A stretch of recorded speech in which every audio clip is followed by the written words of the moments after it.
जय श्री कृष्णा। राधे राधे। जय माता दी। जन्माष्टमी की आप सभी को ढेर सारी शुभकामनाएं। राधा रानी सभी पर अपनी कृपा दृष्टि ऐसे ही बनाए रखें। तो राधा अष्टमी कृष्ण जन्माष्टमी के 15 दिनों के बाद आती हैं और कृष्ण जन्माष्टमी का महत्व जितना है उससे ही ज़्यादा राधा अष्टमी का महत्व माना जाता है।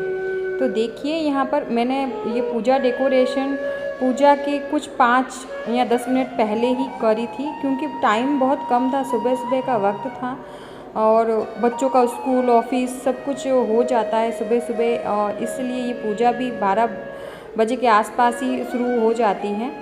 तो यहाँ पर देखिए मैंने लड्डू गोपाल जी को राधा रानी का स्वरूप करते हुए यहाँ पर मैं पंचामृत का स्नान करवा रही हूँ।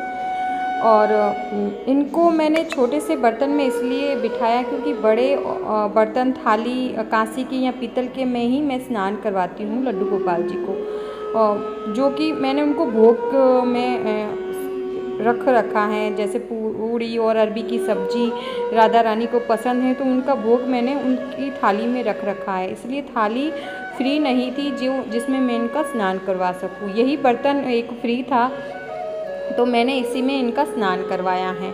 बहुत ही सुंदर सा स्नान हो गया है, आराम से हुआ है, धीरे धीरे से हुआ है, लेकिन बहुत सुंदर सा स्नान हो गया है। और इनका स्नान करवाने के बाद में देखिए कितना प्यारा सा श्रृंगार किया है। बहुत ही जल्दी जल्दी श्रृंगार मैंने किया था, लेकिन बहुत सुंदर श्रृंगार हुआ, जैसे कि आपको दिख रहा है। उन्होंने अपना श्रृंगार खुद से धारण किया है। हम जब श्रृंगार करते हैं ना, तो अपना आप से श्रृंगार वो धारण करने लग जाती हैं राधा रानी।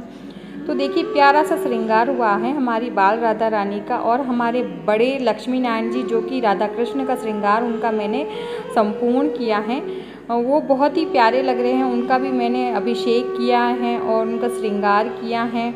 और फिर से मैं उनको पानी छटक कर स्नान करवाकर, भाव का स्नान करवाकर उनका पूजा आरंभ कर रही हूँ कि राधा अष्टमी की हम पूजा करते हैं तो पूरे तरीके से हमें पूजा करनी चाहिए।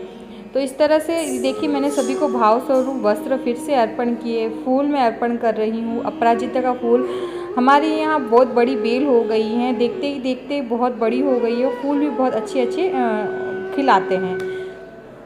तो देखिए मैं इनके प्रिय कलर के फूल अर्पित कर रही हूँ। राधा माता को, राधा रानी को नीला कलर अति प्रिय हैं, फिरोजी नीला कलर उनको अति प्रिय हैं।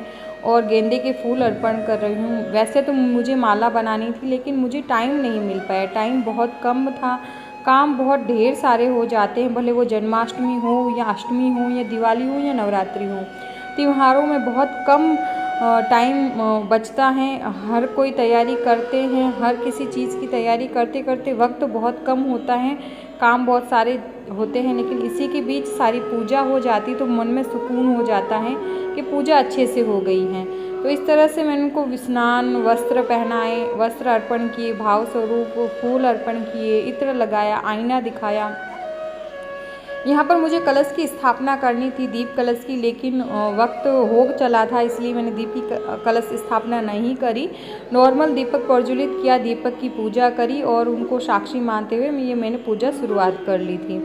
तो अब मैं यहाँ पर बाल राधा रानी को धूप अर्पण कर रही हूँ और राधा कृष्ण जी को भी धूप अर्पण कर रही हूँ। कृष्ण जन्माष्टमी भाद्रपद की शुक्ल पक्ष की अष्टमी तिथि को आती है। भाद्रपद बहुत बड़ा पूजा वाला महीना माना जाता है हमारे यहाँ, और इस महीने में अष्टमी आती है तो और ही बड़ा पर्व हो जाता है। और राधा अष्टमी का पर्व माना जाता है सबसे महत्वपूर्ण होता है। कृष्ण जन्माष्टमी का फल हमें 100 एकादशी के बराबर प्राप्त होता है और राधा अष्टमी का व्रत हमें जन्माष्टमी के व्रत के 100 गुना फल प्राप्त होता है। अगर हम व्रत ना कर सकते हैं तो पूजा ज़रूर से करें। पूजा करने से हमारे भाव भगवान के लिए प्रकट होते हैं, हम कैसे भाव रखते हैं। अब मैं सभी को भोग अर्पण करने का अनुरोध कर रही हूँ। बहुत ही प्रेम से अनुरोध करना है कि हे राधा रानी, बड़े प्रेम से हमने आपके लिए ये भोजन तैयार किया है, आप भोजन स्वीकार करें और भोग ग्रहण करें। इसके बाद में मैं संग्रामी और कपूर की आरती कर रही हूँ।